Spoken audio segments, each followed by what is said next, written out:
Welcome back, ladies and gentlemen, to Hammered and Homers. As always, I am your co-host, Jacob Pro, and alongside me is, of course, your mom's favorite little leaguer, the Hunter Malone. A little hiatus, but guess what? We heard the people. By people, we mean our parents. We're back with another episode. Hunter, how are we feeling? I know it's a little late for you. That's on me. A little later than usual, but how are we feeling tonight? I feel great. My mom can stop yelling at me for not having an episode for her to listen to during work. Fun fact, my mom also works in the same office as me, so she just yells down the hall at another cubicle. And then that's just free advertisement because then everyone else kind of looks it up. So shout out to all my coworkers watching this. But other than that, I'm feeling great. I leave for Montana, so I will be gone next week. So maybe we will see a solo Jacob Braille episode next week. I'll be on the beach in the Jersey Shore, baby. We're taking another hiatus. We don't Taking get paid another- for this. All the Listen, PTO in the world. It's 4th of July. We will be doing more than likely the hammered portion of Hammered and Homers in our respective cities and towns. But I can do minimum filming where I'm going in Montana. I'm doing no filming on the beach. No filming. But without further ado, let's get cracking. That's my open a can sound. Let's obviously dive into how could I forget? Pump the brakes, kid. How could I forget? Hammered and Homers is presented by Florida Avenue Brewing, home of my boy Blue. Suck one. Fantastic. Do they have what's their new release? Do they got any new releases out for summer, Hunter? Dude, I'm not gonna lie. I have not gone there in a month. I stopped drinking a month ago because I'm getting skinny. I hit 245 and I am down to 229 now. There you go. From just from not drinking or from other things. Not drinking, hitting the gym, eating right, doing all the things you're supposed to be doing. A 500 calorie minimum deficit a day. We cheated I think 2 of those days, but because I needed to. Yeah. There was a couple of days where it was 1,500 calorie deficit, and I was like, fuck. I need to eat. So, well, you're looking good. I'm semi doing the same thing. Kind of cheated the last couple days because we had 2 coworkers. We had one guy start. It was his first day, so we went out to lunch. And second day, somebody was leaving, so we went out for a farewell lunch. That'll be me on Friday. Gen X is closing, so that's our last time going to that bar.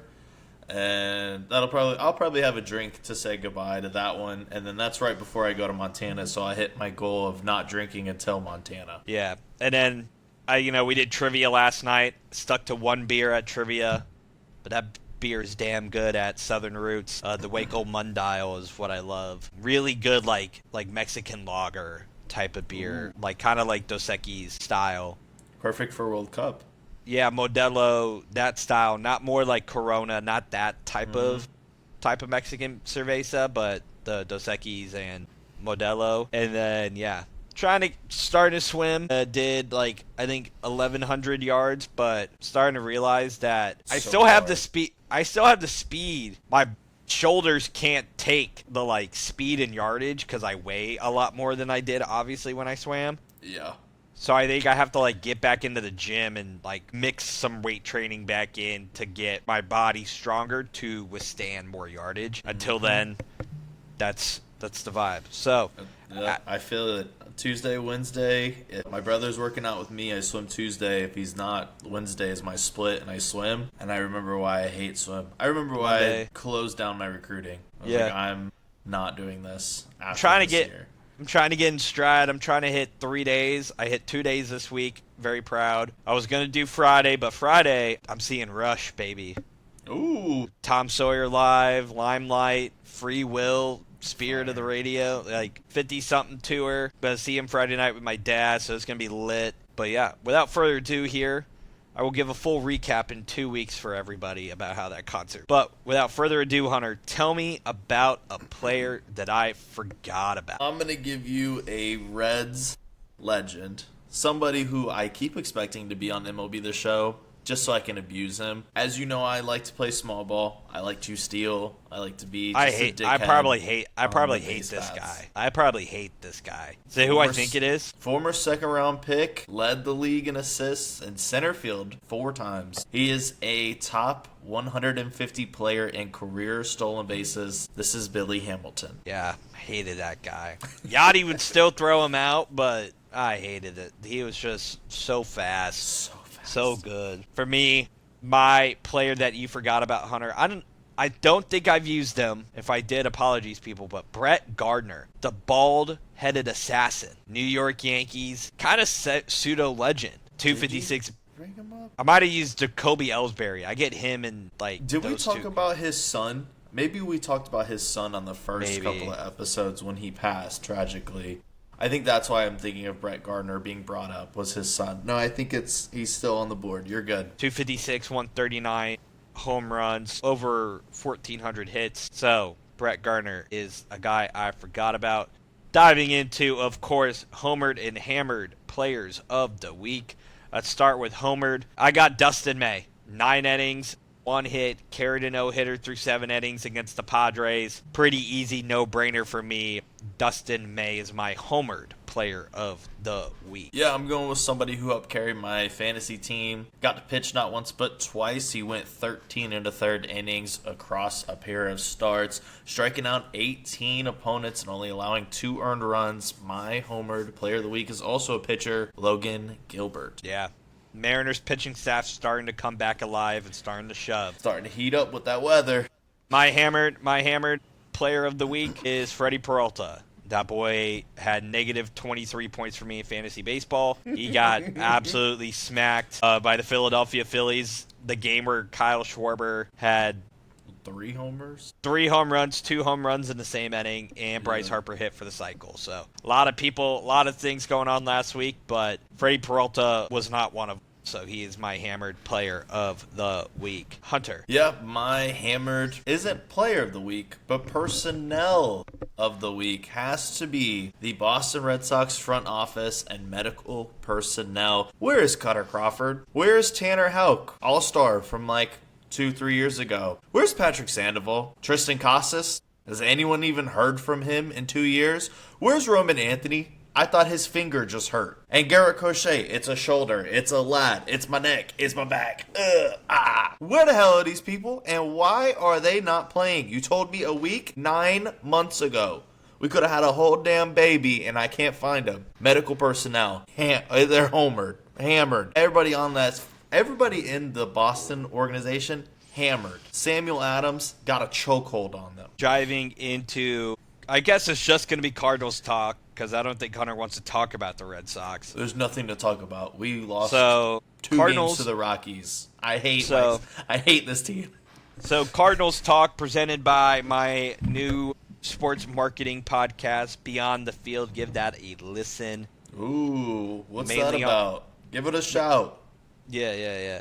Mainly on TikTok right now. We'll get into some full episodes a little bit probably later in July. But basically, it's everything that happens on the field, but also off. So we're talking Nike ads, graphics, how players are marketed, promos, themes, why certain games are dedicated the way they are, the ideas and the work behind an event like Homecoming, an event like a whiteout, blackout, color out, stripe out, all the communication and the level that goes into that, as well as obviously breaking sports news, but also given that kind of marketing aspect, breaking out eventually player contracts, deals, how the salary cap works, all these different things as we get closer, as we get a little bit further into football and all the sports restarting back up. We'll see a lot more content rolling in there, but a lot of more of the news side, marketing side. I'll still get some sports takes, but more talking about my big video right now is how Caitlin Clark debuted the Caitlin ones. And all the teases, the drops, the design behind the shoe, the importance of a lot of the things that she did, the little nitty gritty stuff that she did in her post. Give that a listen. Give it a follow. Podcast probably come in early August, if I had to guess. So without further ado, Cardinals talk. We're hot, baby. We're kind of good, and I love it. And we're currently 1.5 games up on the wild card with the Phillies. So we're right there. The problem is Jordan Walker, one, should be an all-star. He's heating up, not getting voted like he should be a freaking all-star, so that's making me mad. J.J. Weatherholt's Rookie of the Year, almost guaranteed at this point. Leads every single rookie statistical category in the NL except RBIs. And the pitching staff, secretly, has actually done really well. Like, Liberatore, McGreevy, Andre Palante, like, the Cardinals have won, I think, 6 out of his last 7 starts. I think the last loss was the game I was at up in St. Louis when they played Kansas City. I don't know if he got dealt the loss for that game. I think he did. And then Dustin May's shoving. Then we go to Kyle, and then obviously Riley O'Brien's still shoving from the closer spot. And the bullpen is just kind of like holding the fort down for 2 innings, which they've learned how to not give up a million runs from April. Alec Burleson has been phenomenal. Like, Lars Nootbaar is back into the mix. They set down Nolan Gorman. Thank God. Brought up Blaze Jordan. He's actually doing pretty decent. I still think he's having the major league adjustment that he's going to have to get over, and you just need more at bats. But, like, Nolan Gorman was batting a $140, bro, and was playing every day. You weren't seeing the ball. So, like, get out of here. Ivan Herrera's doing a great job at DH, playing kind of this tandem catcher spot with not Pozo, but with, I think, Pages. With Pages. And so, like, it's just a, like, perfect symphony of, like, a young, hungry team with some of the right veterans for the Cardinals organization. Like, Burleson's a vet. Nootbaar's a vet, right? Dustin May's been around the block, right? So he knows how to, like, be a professional. Jordan Walker's starting to come into his own and break out. Like, all these guys kind of heard the narrative that we were going to be terrible and, like, gave us, pun intended, 2 birds and, like, have proved us wrong. Now, we're kind of in this, I don't want to say the similar boat of the White Sox, but we kind of are, where we're second in the division. The Brewers are just an unstoppable machine with that pitching staff of Mizorowski, Woodruff, Ashby's been really good. Like, they're kind of unstoppable. And the bats are great, like, epitome small market baseball. But, like, we're in this weird mix of, like, we're way better than we thought we were going to be. We're in contention for a wild card spot. We could make the playoffs. Do we go and get somebody that can maybe help us get to the playoffs, or do we do what we did last year and sell the farm at the trade deadline to just receive more prospects? I think for the White Sox, don't give up your prospect pool, because that prospect pool is deep in the White Sox org. For what is honestly kind of a flash in the pan, kind of like out of nowhere for the White Sox. For the Cardinals, this is by design, right? The team is designed kind of to be like selling, like we're supposed to sell Dustin May. You know, we may sell Palante if he was good. You are gonna probably sell Nootbaar and maybe Burleson, depending on like how bad you were gonna be. But now you're 1.5 games up, Hunter. You tell me what you do if you're Kyle Bloom, because in my head, I hold. Unless somebody gives me a really good deal for Dustin May. Like, Dustin May's on a 1-year contract, so I'm very willing to give up Dustin May on a 1 year to get something back, right? But I don't know if I'm getting 5. Somebody like that. you can get like the 40th guy in their pool or a pick, cash considerations, maybe an additional bullpen piece, right? And I think for me, I'm just trying to, like, on the one hand, I want us to be aggressive. Like, in a perfect world, I would love to have Michael Wacha back on the team and kind of be that go-to guy in the playoffs for us. Not a Sonny Gray? No, I don't want Sonny Gray back. He did his time. But I want Michael Wacha back. Waka. What about Reed Detmers? I feel like his price could be a little too high if he continues doing what he's doing. But I feel like if you're the Angels, though, Soriano's going to be the hotter name, so you can maybe swoop underneath and get a Reed Detmers. But I don't hate it. I'm looking for that level of pitcher, though. Yeah, like Wacha, Lugo. I'm looking at that mid-tier, like B-tier, to just keep us competitive if we're going to give up. Like, you do that, you get rid of, let's say you bundle a Nolan Gorman and Hunter Dobbins and another prospect for Reed Detmers.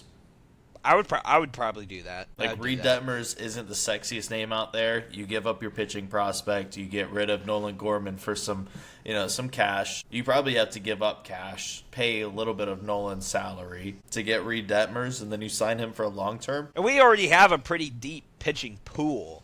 Yeah, So, with like, Liam Doyle. I mean, he's supposed to be coming Doyle, up soon. Tink Hence, Quinn Matthews. I don't know if Liam's going to be coming up soon. It really depends on what we do with the depth. You still have Richard Fitz. Yep. He's fringe MLB guy. Same with Hunter Dobbins. He could also be part of that deal if you don't want to get rid of Dobbins. I like Dobbins better. Yeah. I just think we're in a peculiar spot that I think Cardinal fans are in this boat of we want you to stay competitive. We kind of know the wheels will fall off because whether the team falls off or because Keim is going to stick to his plan and he's going to sell and basically break the entire thing down when we're in contention, right? I think for year one of the rebuild, we're in a very way ahead of schedule in terms of what this team was supposed to be. But I'm also like, let's capitalize on it. Let's show free agents and people what St. Louis baseball is. Best fans in baseball. So, we'll see. We'll see. But I love Jordan Walker should be an all-star. JJ Weatherholt, I've seen it. I just think we're in a really awesome position to maybe go make a little push and stay competitive. Or if we're going to sell, we could sell these guys at premium dollar as well. We can get Dustin May for a good haul back, just the way he's pitching right now, and depending on the team we can sell that to. But we'll be talking trade stuff later in this episode. But any thoughts there, Hunter, before we dive into our All-Star update? Yeah, I think with the Cardinals, I think you overachieved early. In your last 10 games, you're 5-5. In your last 30, you're 15-15. We're coming into summertime where the teams that were icy cold are heating up right now. And the teams that are hot typically don't do well. And the fact that we are breaking even or sitting even is positive signs for that, especially because if this is the lowest we're going to get is 500 and ride what you're up, I'm cool with that. Your offense is averaging 4.5 runs per game. I'll take it all day. The reason why you have 15 losses is because your starting pitching isn't getting deep and it's forcing your bullpen to increase a burden. When your starting pitchers go deep, you win games. It's simple as that. When your guys are pitching good, it's an easy win. When they're not good, you're struggling to get it. That's why you're 15-15. Pitching comes and goes. Like we said, you go and get another arm. You get a veteran presence back in there, somebody who can kind of show the kids, hey, this is the first time you're having a season, a full big league season. This is how you work through it. This is what we do. Expect this. Right now, you guys are kind of in the counter punch mode and just need to figure out how to counter what the other teams are throwing at you, but that's more on a pitching aspect, not necessarily the offense. I like Blaze Jordan. You asked me immediately, hey, what do you think of him? I'm really pissed that we got rid of him because we could really use Blaze Jordan right now for the Red Sox. And instead, we got 3 months of Steven Matz, who's now over in Tampa. But I digress. Let's do some All-Star updates. Hunter's like, I don't know what it. I'm trying to figure out what type. I feel like it's like a Jets fan. It's like, let's not talk about how bad my team is. I watch them. I have not missed a game. I need to start missing games. I watched them choke to the Rockies yesterday and today. Yeah, if you keep watching them, I may have to check you into a... I'd rather be waterboarded. Yeah. Than to watch another game from these Red Sox. That's pretty accurate. So let's dive into the All-Star. Here is the update currently. This is via yesterday's post. Number 1 first base vote getter right now is Vlad Guerrero Jr. Second base vote getter is Ernie Clement. Shortstop top vote getter is Bobby Witt Jr. Third base is Junior Caminero. Outfield is Aaron Judge, Mike Trout, and Byron Buxton. Catcher is Shea Langoliers, Baylor Bear, decked out. And then designated hitter is Yordan Alvarez. Hunter, from the AL, who do you have the biggest problem with and why? Honestly, I don't have a problem with any of this. I have Vladdy. Second base, as long as it's not Chisholm, I'm cool with. I like Bazana, but Ernie Clement deserves it. Bobby Witt absolutely deserves it. Junior, I like. Honestly, you could make the case that it could be Okamoto, but I think Junior deserves it. I like to see a Ray out there. It's something different. I guess the biggest issue I have is Julio, just because I'll never vote for a Yankee, so Judge and Bellinger being ahead of him makes me sad, but I get it. And then I like that Shea Langoliers is in first and people aren't just spamming Cal Raleigh. Yeah. To me, I think the first baseman one, I'm kind of surprised that it's Guerrero, given I think Ben Rice has had a very spectacular start to the year. He has 20 plus home runs, I think, right now. Ben Rice bats nearly 300. And Guerrero only has 4 home runs. Obviously, there's more to home runs and batting average. But, to me, I just feel like there's more first basemen with better stats than Guerrero. But, the Blue Jays fans put it's him. It's a nation voting for them. It's a whole country. I get it. And Guerrero's numbers aren't, too terrible. You can make the argument. That's the one thing I hate about the MLB All-Star stuff is that, not the best players get the start, but eventually the right players will make the All-Star teams. It's just unfortunate. Ben Rice should be a starter. I know you're not going to say that because you're a Red Sox fan, but, he should be. And then for third base, I voted Junior Caminero as well, but Miguel Vargas can also make that argument as well to maybe be the starter. Is another guy I wrote down. I love the outfield of Judge, Trout, and Buxton. That needs to be the outfield. You hate Judge, so besides that, but Yordan Alvarez is destroying baseballs again, batting over 300, and Shea Langoliers has been clearly the best catcher in the AL. So, no, not a lot of complaints there. We might get a lot of complaints here in the NL side. First base is Freddie Freeman. Second base is Ozzie Albies.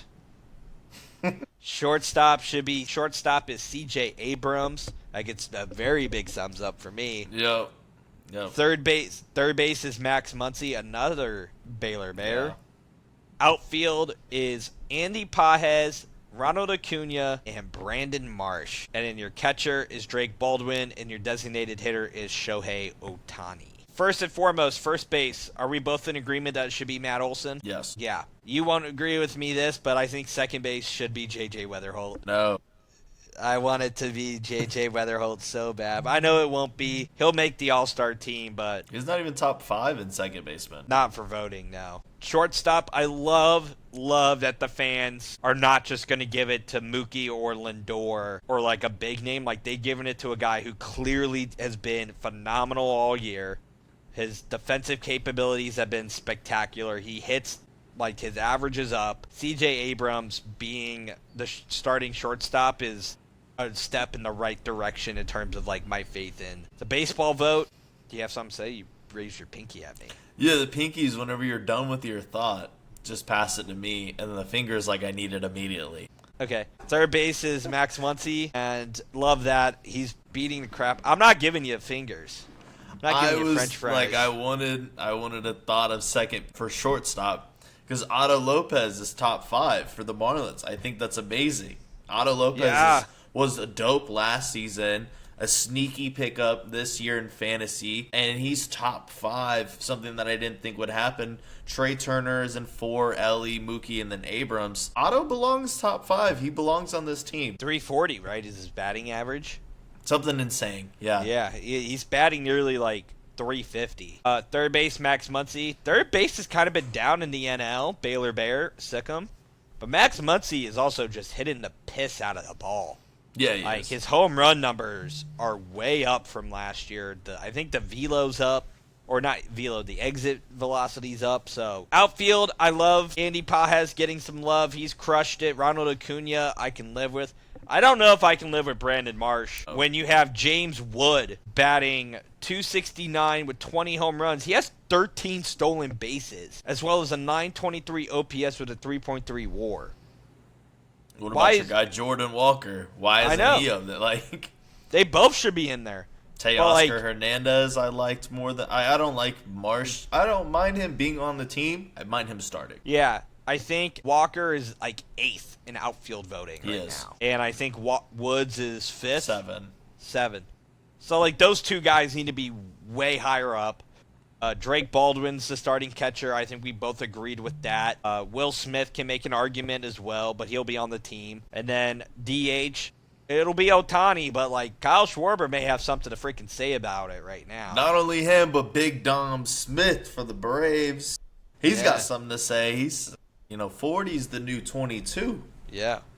He's got a sweet swing, and Hunter Goodman making the case on the catcher side as well. He's a Rocky, so I'm sure he'll make it for the team vote, although he's performing well enough to make it as a fan vote. Yep. So with that being said, Hunter, let's dive into our mid-season awards. So here's how as deep as I went. I went NL MVP, NL MVP, AL MVP, NL Cy Young, AL Cy Young, NL Rookie of the Year, AL Rookie of the Year. This is a professional broadcast. And Manager of the Year. Those are the 4 categories I went with. Did you go that far, or how far did you go? I didn't get any of the categories. I was scared you were going to give me... I looked it up and saw what's his name does. Jeff Patton. He did the Funky Award. Yeah, I thought you were going to give me Funky Awards, so I was like, I don't know where he's going to go with this. No, but I if just you did would like to go first, I could come up with who my guy is in about 30 I seconds.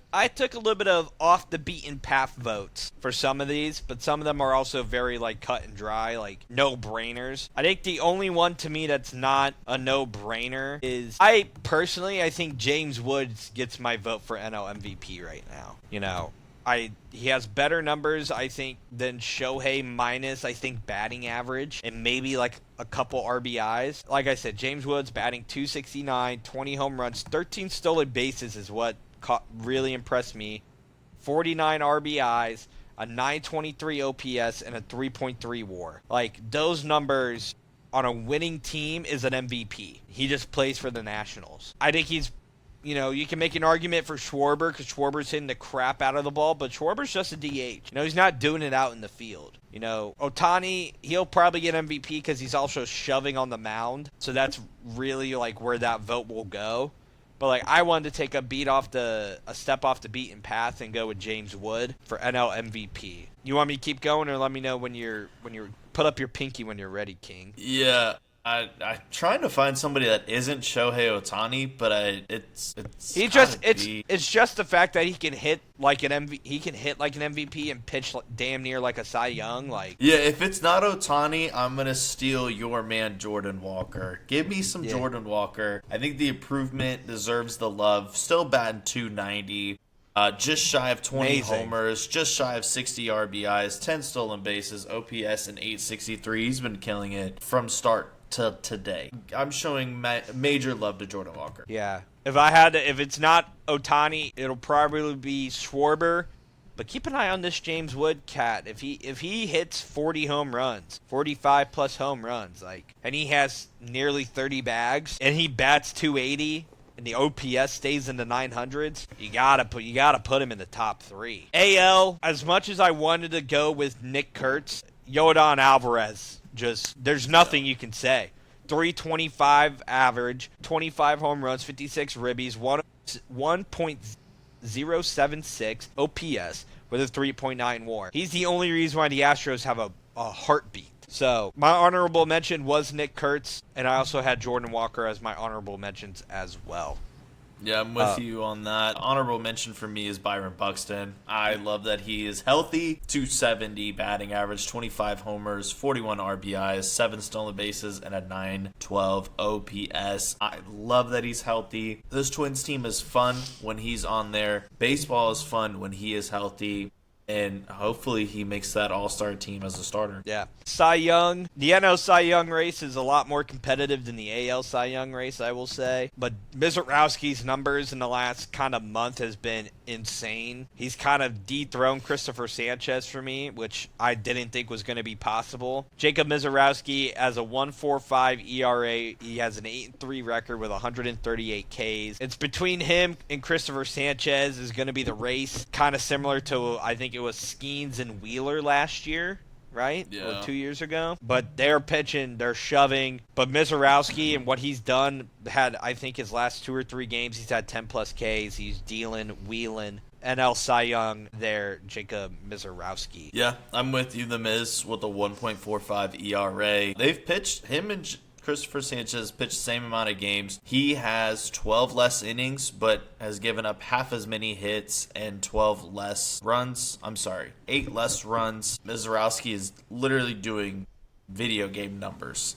A complete game shutout, just shy of 100 innings already. He's insane right now. AL Cy Young, I went with Cam Schlittler.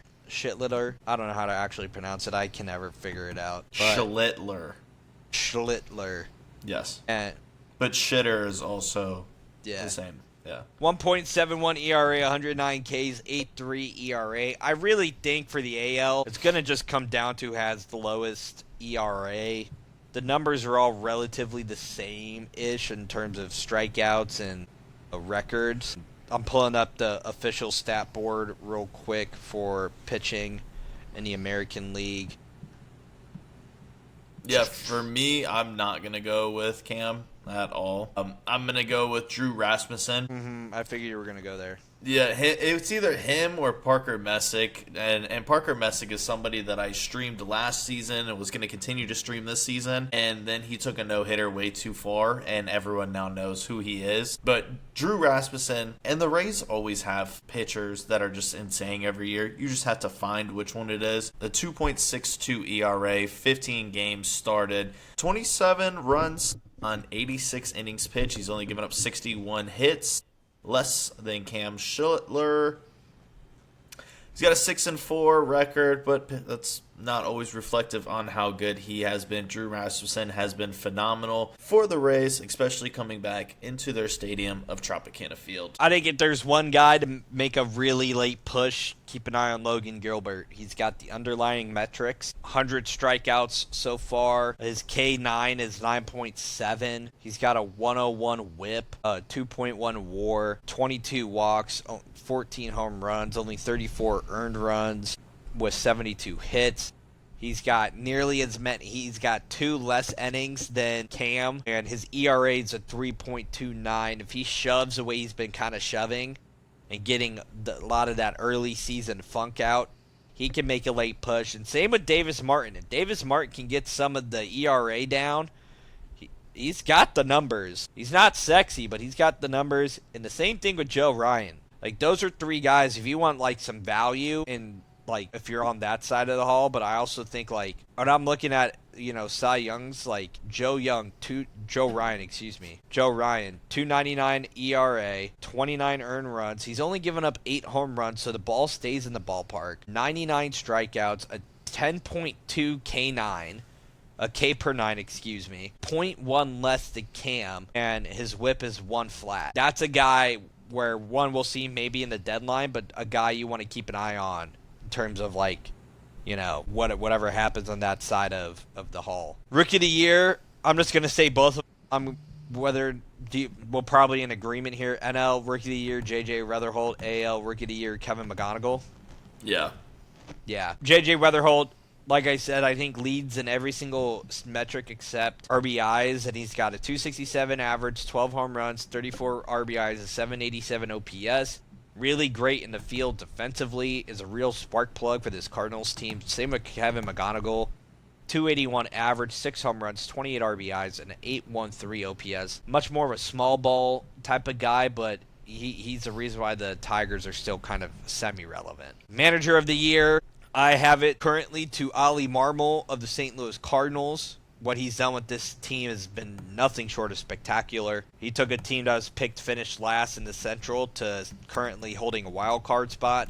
Then you have Royal Venable of the White Sox. There's nothing to say about the White Sox. It caught everyone off guard. It's amazing what they're doing. So those are 2 guys I think should be rewarded. But, if I had to guess, they're probably going to give it to, like, again up in Milwaukee. No, Calso's a Cub. Excuse me. He's a Cubs. Pat Murphy of Murphy. Brewers. Yeah, I got him flipped. But, like, what Marmol has done and what Venable has done has been simply sensational. So those are my 2 managers of the year. I don't know. I think the biggest winner is Alex Cora. He gets to go back to Puerto Rico on an island with his family, getting paid to not handle this bullshit. Alex Cora's got to be who everyone wishes they could be. It's almost like being an SEC head coach. You get paid way too much money, and then you get fired, and you get to keep all that shit. That's, yeah. No, I have the same, yeah. Venables has done an outstanding job, and Ali Mormel is somebody who we were like, he's got to get it together if he wants to continue to be the skipper. We liked what he was doing. We saw the growth, and it's really shown this season. I think he's done a fantastic job. So I'm in agreement with you for Manager of the Year. And then for AL, I think the only guy you can make another argument for is it still Kevin Cash in Tampa? It is, yes. Yeah, Kevin Cash can also get He can also get my vote as well. What he does with the Rays every every couple years it shouldn't make sense, and he crushes it. So Is that why are an you looking at me 04 like that? Cardinals World Series shirt? Yeah, They won that World Series, right? you're a piece of shit. But it's a sick shirt. It's like a Just 3X. Fits baggy. I was 4 whenever it happened. I just don't remember who. The Cardinals won that, right? Well, Hunter, at least my franchise is at least competent right now. So Yeah, it's cool. Our glory days are far behind us. So that being said, the trade deadline's not until August 3rd. But with that being said, there's been a lot of talk about trade candidates. So I think we'll obviously talk packages later and what those things could maybe look like. But for now, Hunter, we'll just alternate. I got a list of guys here. I got 1, 2, 3, 4, 5, 6, 7, 8, 9, 10. I got 10 guys here. Do you have a list of guys for deadline candidates? I have 10. Okay. Are they the top 10 from Passan's list, or what is it for you? Do you just come This is from Mark Fiendsan. from ESPN? This is from MLB, actually. Okay, cool. So we'll have different. My stuff is from ESPN, but it's random. So we'll just alternate. And if we have the same guy on one of our lists, then so be it. So, Hunter, I'll give you the first guy. Probably the most anticipated trade move on the market, Tarek Skubal. Perfect fit, and why? The Red Sox, it just makes the most sense. Like, why wouldn't he be a Red Sox? Come home, Tarek. We'll love you. The ownership will fuck you over, but we will love you. No, I think the best players go where? They go to LA to be a Dodger. That's probably the best fit for him. Do I want it to happen? Absolutely not. The only other place I can think of is with the money. New York, which please don't do that ever. I'd rather you be a Dodger, or the Braves. You could be a Brave. The Brave makes a lot of sense. Would they go and spend the money for him or liquidate some assets just to have him for a couple of months? I think they could do a run. I think the way that it's set, I think the Braves make sense. But if I had to put money on it, he's going to be a Dodger. Yeah, I put Dodger as well. They just have an unbelievable, the way the Dodgers organization is, they just have an unbelievable prospect pool. It makes no sense that they should be where they are. I think the Braves is a really interesting one. I think they truly need a number 2 guy in the playoffs behind Sale. And if you go with Skubal, you can take one of those really high leverage starters that you've had all year and put him in the pen. Like what the Dodgers did with Sasaki, partly because Sasaki couldn't freaking pitch last year. Control issue. Yeah, but you know what I'm saying. You can put my brain went to Bryce Elder, but he'll be a game 3 guy, right? But a Spencer Strider, somebody who's kind of in that you need him for 2 innings to throw gas. Grant Holmes. Yeah. Grant Holmes, good. I think that's really fascinating, but it's gonna be the Dodgers. But it'd be fun when we do get near it to think about what those packages would look like. Hunter, give me a guy. Yeah, I think it's somebody you're awfully familiar with, and you kind of shiveled up your nose at him. Sonny Gray. Yeah, screw that guy. I mean, Sonny Gray has been one of the He's few bright shoving. spots for the Red Sox. He's going 8-1 with a 3.03 ERA in his first 12 starts. He did have a little nick earlier in the season, missed a couple of things, but he does have a full no trade clause, so that is going to be a problem for him. He's in his final year of his 3-year, $75 million deal. He does have a club option for 27, but he can opt out and become a free agent. So this is kind of a similar situation in Skubal, and you're paying for him you're going to give up prospects to rent him for 3 months. Yeah, I think if there's a team not willing to pay the Skubal price, but willing to go after Gray, I think a team like the Braves would do that. I think Gray fits the money better than Skubal does, and you're more likely to get Gray to stay than Skubal. So because the Braves' whole thing is they want guys to stay. They want long-term assets. They're not a huge, big fan of renters. So, a guy like Sonny Gray would do really well, especially in that ballpark. When a ball doesn't really fly out a ton. That's kind of like Sonny Gray's jam. I can also see a team like the Cubs being active as well, they're just hampered by injuries right now with some of their key guys. Get Sonny Gray in there, right? And he's a game 2 guy for you, a game 3 and a wild card. I like those two teams. If I was perfect fit, I like Sonny Gray to the Braves way better than to the. Yeah, I think the Braves make the most sense, but he's super familiar with the NL Central. I think other teams in the NL Central know he is that dude, so there might be a little extra motivation, especially if you have a little bidding war between the Brewers and the Cubs. I can see him being a Cub. I think Chicago's got a little bit more money. I think they're a little more desperate, being that the Brewers have won that division, 4 years in a row, 6 years in a row, something insane. I think the Cubs are desperate to put up a division up there, so I can see the Cubs taking care of business. We're going to go to the other Los Angeles team hunter for you. Jose Soriano. What team would be a perfect fit for Jose Soriano? Still has 2 years left on his deal. 2 years left, so full control. I mean, we talked about the Braves. The Braves need pitching. They like control. Although this is really his breakout year. This first year he's been successful. If I'm going to give up that many assets, I'd like to see a little bit more kind of a trajectory. I think the Mets could be a contender for him, as Freddie Peralta has been a failure, and they are trying to salvage any kind of season that they have. I want to say the Mets, I don't know if they're going to be sellers this year or not, though. I hear they are, but I just don't feel like the Mets are sellers. Immediately, I thought Giants, but I strongly believe Giants are selling for the future, so I don't see them going for him. I feel like the Braves are probably, if they miss out on Tarek Skubal, if they miss out on Sonny Gray, or even not wanting Sonny Gray, because let's be honest, the Red Sox are not the easiest to trade with. No trade clause is also an issue. Yeah, I could see that being an issue. So, yeah, I'm going to go, totally blank there. Yeah, I wrote down Cubs. I just think he'll fit in better with that system, with that team. Better defensive team, better team that can hit for him, win him more games. And I think the stuff is there. He can slide in as your 2 or 3 behind. Who's their ace? Who's their go-to guy? For who? For the Cubs. Is it Cade Horton or who was it? It's Edward Cabrera. Yeah, but he's on the IL right now, and you got Cade Horton, Ben Brown, so on and so forth. Add another piece, and just you need depth in the playoffs. Doesn't hurt, especially I think you can get Soriano at a semi decent price.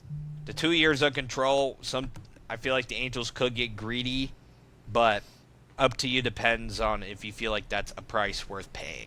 Well, Shota. It would be Shota, the lefty. Yeah. There it is. Colin Ray has been pitching really well for them. So has the righty Assad Javier.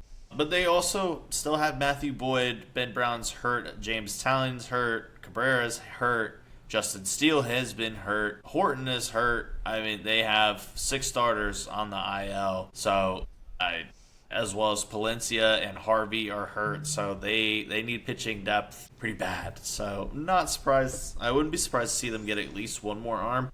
I feel like they're more likely to go and get a bullpen piece, though. Speaking of bullpen piece, where is Aroldis Chapman going to end up? I'm glad you asked me this. Because Chapman, you can make a very good argument Chapman's the best closer in baseball right now.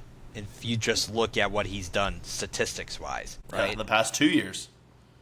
He's been phenomenal. He defies age himself. I wrote down Mariners. Let's take the big swing. Pair him up with Andres Munoz. Pair him up in that ballpark, in that type of division and league. You're going to need more than just really good starting pitching. And it's going to take more than just one closer. I think you bring in Chapman. You have Munoz. You got your starting pitching. Hopefully can get you 6 innings. Fill-in guy. Set it up with Munoz. Slam it shut with Chapman. I love that idea. I love him going to the Mariners.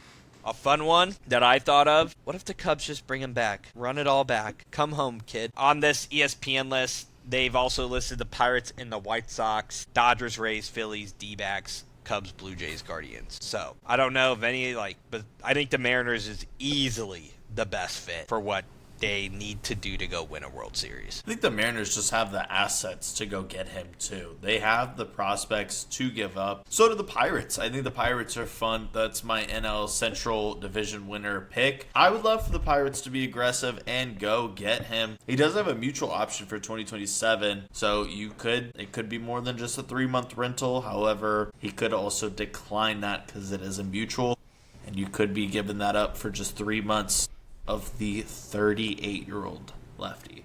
Hunter, I'm going to give you kind of a controversial C.J. Abrams. There's been some speculation the Nationals may go like Juan Soto level action or trade the great prospect to get more back before, But if for some reason C.J. Abrams is on the market, who would his perfect fit be and to why? Red Sox. They need a fucking shortstop. I think unfortunately, if anyone's going to overpay for a shortstop, it's going to be the Yankees. The Yankees would do it because they have Volpe, who is fucking dog shit. Jose Caballeros, who could give him some rest at times. Who's behind him? George Lombard is struggling in AAA. You have Dax Kilby, who we literally can't find. So pretty much all of their shortstops are either trash, hurt, or missing. Let the Yankees do what they do best. Overpay for somebody who will underperform. C.J. Abrams is young, rising star, fun, exciting. The Yankees might go ahead and snag C.J. Abrams. I went with the Braves. Go get a cornerstone that you've been looking for since frickin' Swansby. Go get a guy. Let him be there forever. Now, will he be traded in division? Highly doubt that. But if you give the Nationals the moon, they'll cave. But like I said, I don't think Abrams will be traded. That'd be really dumb of the Nationals to do that. Him and Woods are like your go-to guys. But there's been some speculation that like he may be on the market for some odd reason. So I think I'm going to do just one more. Matt Chapman. The Giants are going full sell mode. And it's not only Chapman, but Willie Adames, Rafael Devers. Chapman is owed $100 million over the next 4 years and is the most likely of the three to be moved. He remains an above average glove, especially at third base, while producing offensively so far this season. 7 homers, 41 RBIs. He's batting .737 OPS in just 73 games. Where do you think Matt Chapman will land? Yeah, on your face. I agree. I'm talking in it. He's going to be in the loop. I'm talking French fries. That's a Love Island reference, people. Cardinals. I think Cardinals, we need a third baseman. We can prop they're selling. If we're going to try and be a competitive and push for the wild card, I love Blaze Jordan. Blaze Jordan's not going to go get it done. Matt Chapman will probably go get it done for us. The problem is he just has so many years of control. So, you're going to have to give up a lot. I don't think the Cardinals are going to probably do that. I don't see Matt Chapman being in the plan, but I would love Matt Chapman on the team. If it's not there, he could go home to the A's. Boom. I could see that. Come on now. Talking about them Philadelphia fighting Phils. He's going to be a Philly. Alec Boehm needs a change of scenery. They want a guy with control. That's an upgrade at third base, an upgrade in the bat. I think that makes the most sense. Go be a fighting Phil. I got one more guy for you here, Hunter. Mm-hmm. And he is semi on the block, but their team is competitive right now. So, actually, they're 2 games out of the wild card, but they're 6 games below 500. Byron Buxton. If he is to move, where would he go? My gut feeling is Philadelphia. That's what I wrote down as well. But I think Brandon Marsh is playing too well to just move his ass. But it's not going to show up in September. That's the problem. Byron's never been healthy in September. He's usually around this time right here is my rib, my back, my knee, my neck, my toe, my pinky. But you know what works for him? That golf swing. That boy out there doing whatever he wants other than baseball. I think Philadelphia would be a great spot for him. But I want to give you one guy that is more than likely 100% going to be on the move. Last guy, Freddie Peralta. Perfect fit. Freddie Peralta just signed that fat-ass deal. We just talked about teams who like to control Freddie Peralta. Who could fix him? The Rays? The Rays could fix him. They don't spend money like that. They don't really want to give up assets. So Won't be them. I said Cleveland. I was thinking Cleveland, but why not the Cardinals? Again, I just don't think it's in Keim's plan to go that big of a fish, unfortunately. I think, and if I'm speaking truthfully, I think he really wants to develop the young guys and have like that rather than like give that up for Freddie Peralta, who's having an off year. So I wouldn't hate it, but I don't think Keim would do it. I think Keim would do Chapman before he would do Peralta, because we do have a big need at third. We have a major need at third. So with that, I lied. He is not on a fat contract. He's on a 1 year. He'll be a free agent this year. He signed the 5-year deal, but that was in 2020. Yeah. I knew in my mind, I thought he signed that sooner than that. I didn't realize. Yeah, no, I was like, wait, hold on, let me double check that. No, yeah, he's a pending free agent. Free agent. But yeah. If you're a smaller team like that, if you want a big fish, go trade for him. Show him you want him, and then you got 3 months where you're the only team that could talk to him about shit like that. Why not lock him up and extend him? Time. We haven't. I just feel like Bloom has a plan, and I don't know if he's going to deviate from it. Yeah, he doesn't really re-sign anyone. I mean, you could ask Schwarber or Hunter Renfroe or Xander Bogaerts, literally anyone from the Red Sox during that time frame. He didn't re-sign a single person.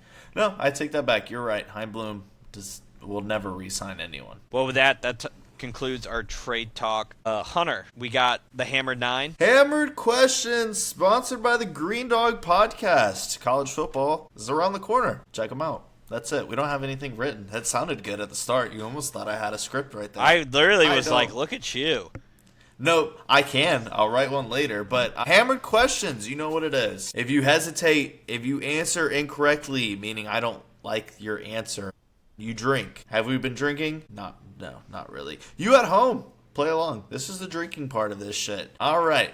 Jacob, how many stitches are on an official Major League Baseball? 405. Drink. A lot. The answer is 108. Close. Which two brothers each hold MLB hit streaks of at least 35 games? Brothers, you said? Brothers. Yep. The Uptons? No. Damn. I'm going to be honest, the only set of brothers that I know off the top of my head. Wow. The answer is Joe and Dom DiMaggio. Didn't even know he had a brother. Yeah, Dom was a Red Sox. Explains why he was so forgettable. Yeah, I mean, he was overshadowed by all the teams that won the World Series. Or no, actually, he was later. He's like 45s. Never mind. He was on shitty Red Sox teams that didn't win. Who is the only athlete to play in both the World Series and a Super Bowl? You got to get one of these right. Dion. That is correct. I knew you would get that one right. They had the 30 for 30 about it. Indeed. That was my layup. They get significantly harder after this. From least to favorite, rank these fries. Sweet potato, crinkle, straight, curly, shoestring. We're going to go curly, number 1. Okay. We're going to go straight 2. Mm-hmm. We're going to go sweet potato, 3. It was crinkle and what was the last one? And shoestring. We're going to go shoestring, 4. Crinkle, 5. Yeah. Shoestring is like Freddy's. Exactly. Yeah. And then crinkle is, we know. Crinkle. Ridges. Sweet potato 3 is a hot take. A lot of people hate sweet potato fries. I would have expected that to be 5. Nah, dude. I love me a good sweet potato fry. If they're done, I will say, if you do a sweet potato bad, they suck because they can mushy. be more mushy. But if you get a good sweet potato fry, like I forget who does it, but I remember way back, maybe it was a freezer item up in Massachusetts, but there was waffle sweet potato fries. Those things were crispy when you put them in the air fryer. But yeah, curly, straight, sweet potato, shoestring, crinkle. Crinkle just gets always... I haven't had a good crinkle. Like, they're always mushy. They're always, they come with the Raising Cane's box, and they're always soggy. There's no flavor. They're just bleh. So you dip them in the sauce. Although, Zaxby's seasons their fries. Those are delicious. Yeah, they do. Yeah. A little seasoned salt goes a long way. This is my favorite question that I've ever come up with. On a scale of flat to greatest BBL in history, where does this Red Sox team land on the ass scale? I said Iggy Azalea before we recorded. Yeah. Not quite Kim K, but we're going Iggy. I said you needed to move it to when she went on tour with J-Lo. Both asses there. A whole lot of ass, just like this team. Mm-hmm. Fuck, marry, kill, Spider-Man edition. Tobey Maguire, Andrew Garfield, Tom Holland, and we can rename those three, but you get the gist. Oof. Well, I think I'm gonna marry Toby because that's my first love. That's my first love. I've loved Tom Holland's Spider-Man, and if I had to say who's the worst on the bunch who has to get the chopping block, it has to be Andrew. Andrew. That's fair. But Toby's my first love. That's my Spider-Man. That's my OG. Pizza time. Who's been more disappointing this season? Rafael Devers, Bo Bichette, or Fernando Tatis Jr.?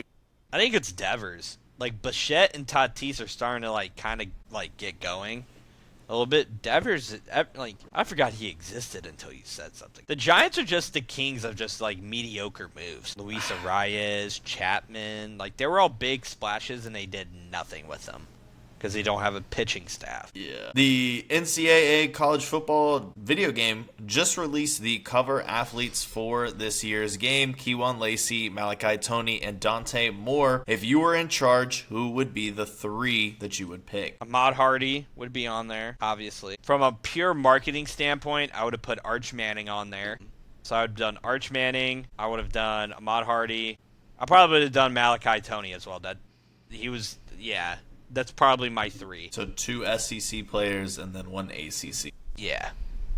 I'm cool with that. Madden also dropped their cover athlete, former Oklahoma Sooner Caleb Williams. Who, Drake May, should, Drake May, be, Drake May, the Drake May cover Drake May athlete? If you were in charge, Drake May, who would you pick? The Not Drake May Twitter page. Or it's I Love Drake May. If I had to pick... referring to Drake May? Whatever that Twitter page is, yeah. No, I think if I was to do one that's not Caleb Williams, man. Drink. Mike Vrabel and Rossini hugging at the all-inclusive spa. That'd be my... That's wild. Mine would be Drake May. That's the 9 questions that we have. We got through that one pretty quick. I think, selfishly, I would have done, Trevor Lawrence or Justin Jefferson. The fact Justin Jefferson hasn't been on a cover is surprising. I feel like he's turned it down. He doesn't want that curse. He plays for Minnesota. It can't get much worse curse-wise. Yes, that's fair, yeah. When's the last time a wide receiver was on the cover? Was it Calvin? Antonio Brown. Oh, no, Odell was also on the cover. Madden Mobile loading screen this. I think OBJ was 16 or 17. But later on was Brown. And then I think it went Brown, Gronk, Brady? Yeah. Something like that. Well, he has been hammered. I have been homers. Like, comment, share, subscribe on all platforms. We'll catch you on the next one. Enjoy the 4th of July, people. America's 250.